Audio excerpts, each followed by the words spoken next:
it's like it's in every evolving game. You know, I'm learning more about it every day. Samson, watch number 50, totally unblocked. I can't complain about what I'm doing. It's just one of those, like, you gotta just take it a day at a time.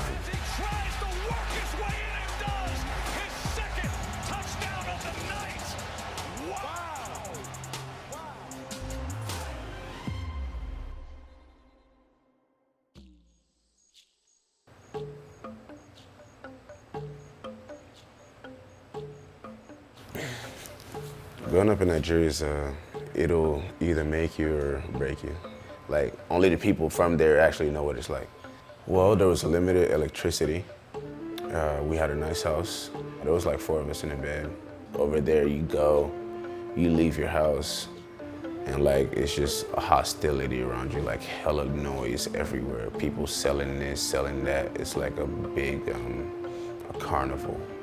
The culture I really didn't like, because I grew up in it, I didn't think anything of it. It was like when I came to the US that I was just like, man, we really do have culture back home. Anytime that we could, we just like find something to kick around, like whether it's like a can or, because we didn't have like a soccer ball, so we'd like we'd be kicking cans around. Whenever there was a soccer ball, man, it was live, you know. Thinking back on it, it kind of made me realize that I have, like, because right now I have so much, and then back then I didn't have anything. And like, when I was out on that sand just playing soccer, you know, it was just like, I felt like lively, you know, because I wasn't at home, like with all the drama, you know what I'm saying? I wasn't in the streets with all the violence. I was just right there just having fun with my friends and just kicking around. My family did well to like shelter me from all that, you know, and they made sure that I was coming home in a specific time just so that I'm not out in the streets, because people get robbed, get murdered and all that, and there won't be any police called, you know. We don't have that.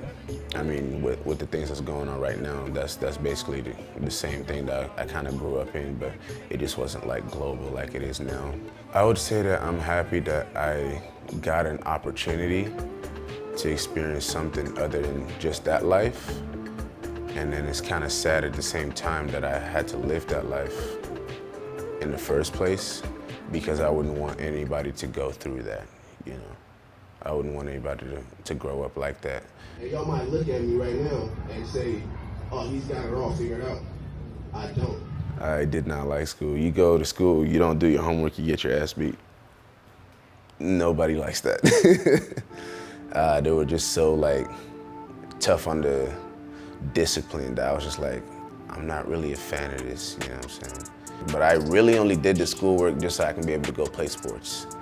Just like I said before, like everyone is always trying to get out, and he was just like working in trades, just like selling whatever he could, like car parts, clothes, shoes, it didn't really matter. And he got to travel the world and came to the US, and he was like, okay, yeah, this is where he wanted to move his family and start a life, because the Nigerian community is actually pretty big in the US. Definitely bigger now than it was back then, but he found like a little place out in Beavertown, Portland area that's just filled with Nigerians that he knew from back home, and then he just worked his way to just to bring us all here. Me seeing him work, I can't complain about what I'm doing. Hey, win on 3, 1, 2, 3, win!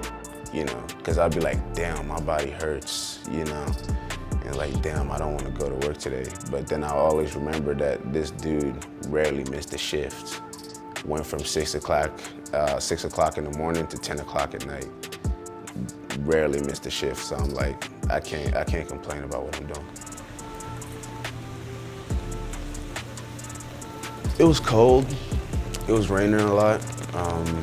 Didn't really speak much English, so I was kind of just quiet, you know, just trying to figure out what people were like talking about. And it was a little slow paced, but it's just one of those, like, you gotta just take it a day at a time, you know, and eventually you'll get it. I don't think that they knew that I was from Nigeria. Like, of course the adults knew, but then the kids didn't know. So they kind of thought that I was slow. because I couldn't like keep up with them in like in the verbiage and all that. And I was like, I just don't understand what you're saying. And then kids are very ruthless. They will expose you any way possible. And yeah, I got a lot of that growing up because I didn't know what I was doing most of the time. What's crazy about it was that it was all verbal, because anytime that it got physical, like I'd end up getting in trouble because I beat the crap out of them, you know? Like I'm trying to like be friendly, but like if you're gonna keep teasing, like you're gonna get mopped up. Like it is what it is. It was really weird because in Nigeria, like you said, it's just all people my skin color that I saw. And I only saw one person with a lighter skin color in the first like 10 years of my life, you know? And I come here, it's everywhere. And it was really weird because I'm just like, everyone's like so friendly here, you know? Like it's not as hostile as Nigeria was. I was honestly happy to be out. Football is definitely strange to watch for the first time. I was just like, why are they hitting each other? And then all of a sudden I see somebody get smacked. I'm like, oh, that's pretty bad. It was the coaches that constantly asked me like every month if I'm signed up for the football team. And it was like for like a year. And I was like, okay, screw it. In 8th grade, I was like, all right, bet, let me try it. I don't even know what I'm doing. And tried it, loved it, because it was like physical and I could like play free, you know? But I still didn't know what I was doing. And it was like 9th grade that I was like, okay, bet, so this is what football is. It's like, it's an ever-evolving game, you know? I'm learning more about it every day. In middle school, I was like, okay, this is what football is. And in high school, I was like, oh, okay, this is actually what football is, because I have better coaching. And then in college, you realize that you don't know nothing. And then you get to the NFL, you realize you really don't know anything at all. My dad told me to quit because he didn't see anything coming from it. And we are very blunt as a family. So he's like, yeah, you need to quit and just focus on your studies.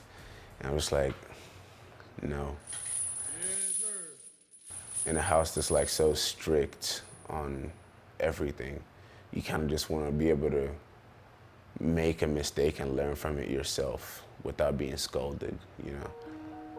And I think what really helped me was like, I got away from my faith a little bit with all that freedom. And I had to experience it to know that this is what I want in life, you know what I'm saying? And I needed my faith. So that's what really brought me back to who I'm meant to be, in a way. In Nigeria, it's almost like forced. I had to find a way to mature in the faith, but by myself, you know what I'm saying? Not with everybody else telling me, this is what you need to do, this is what you need to do. I had to like go to different people and talk about it, you know what I'm saying? Go to the father of the church and like talk to him. If you go about faith in like just one way, there's no way to tell that it's the right way, you know what I'm saying? So you have to like find your own like little niche in there, and that's what I did. All I wanted was a chance. I was expecting not to get drafted. After the first day, I was like, okay, bet, I'm just gonna turn this off and start playing video games, because I'm not about to be looking here to see when my name is gonna get called or not. I'm like, all I'm waiting for is a phone call. Just give me a chance and it's over with. Like, whatever you need, I'll do it. They gave me a call, and I was playing Destiny. Yeah, they gave me a call. I was like mid-mission, about to finish it. And I was just like a random number, and I picked it up, and they were like, oh yeah, hey, it's the Los Angeles Rams. And I was just like, everything kind of just stopped, you know, because I had the controller in my hand, but I was like squeezing it a little too hard.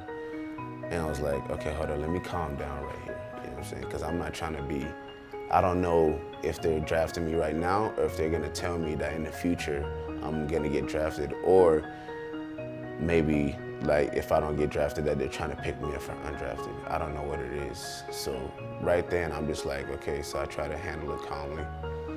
They just asked the question straight up, would you like to be a Los Angeles Ram? And I was like, yes, sir. Hung up the phone, tossed it on the ground, and I was like,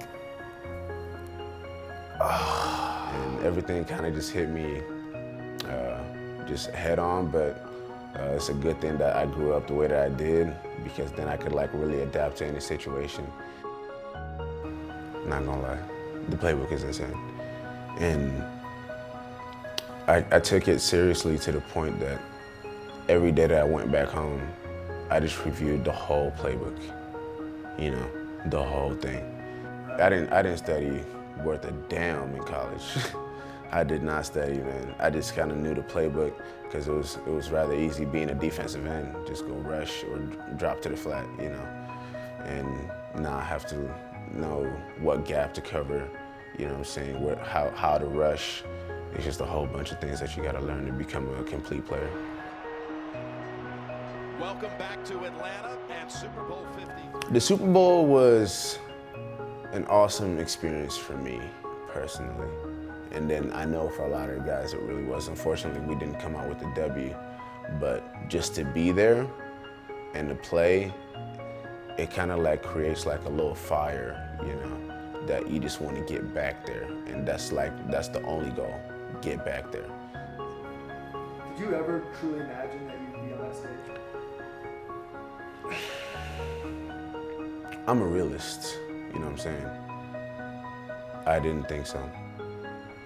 I want to say it was after the national anthem that I kind of just like took a pause, you know, on the bench.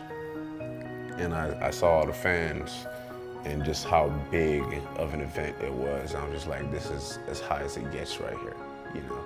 So the adrenaline is just pumping through the roof, you know? And that game, I was just like, I'm never getting tired.